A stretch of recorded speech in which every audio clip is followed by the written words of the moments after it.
Okay, so good morning mga kapartners. So in today's video, pag-usapan natin paano mapapalago yung 100 na puhunan mo. Yes, so ang puhunan mo lang dito kay RT International ay 100 pesos lang.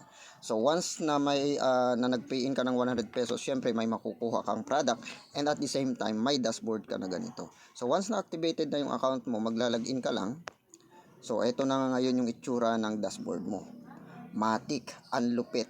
So, katulad nito, 100 lang naging puhunan pero ito na ngayon ang naging income. 3,395 within 3 days. So, ang lupit niyan. Okay? Ayan. Ang kagandahan, ayan, nandito rin yung referral link mo. Hindi ka na mahirapan kasi isinesend mo na lang yan. Once na nag-sign up sila, no, automatic yan, papasok na dito sa account mo. Okay? Dito mo sila ngayon makikita sa tinatawag na associate. So, monitor mo rin yung nagre-register sa'yo. So, isend mo lang ng isend. So, halimbawa, ito, pending sign up. So, makikita mo na dito. Yan. So, eto ngayon yung mga nag-sign up. So, ang dami niya, no? By 10 yan. 10, 20, 30, 40, 50. So, i-paste mo lang yan sa, sa Facebook mo. Mag-aano na sila, magsa-sign up na sila.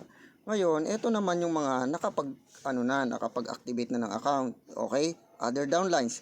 Ito naman yung mga hindi na ikaw ang nag-repair. Okay. Ang kagandahan nito, meron ka pang e-commerce store. Nandito yun, no? So, nandito yung mga products na makikita mo, storefront.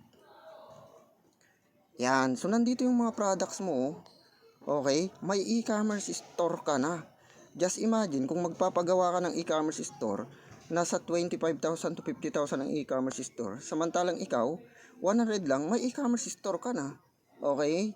Then, ayan. Ito naman po yung yung e-wallet mo. Ayan. So, diyan mo makikita yung earning mo, yung payout mo. Okay? Yung activation pin, kung meron kang activation pin, kung mag-upgrade ka. Ayan. So, okay? So, nandyan yung my account. Pag mag-upgrade ka, ayan. Ganyan siya kalupit. Okay? So, sa halagang 100 pesos, pwede kang kumita. Ang maganda, international pa ang company mo. With that, ngayon, kung gusto mo, ay i-message mo lang yung nag-send sa'yo ng video ito para matulungan ka kung paano ang gagawin mo.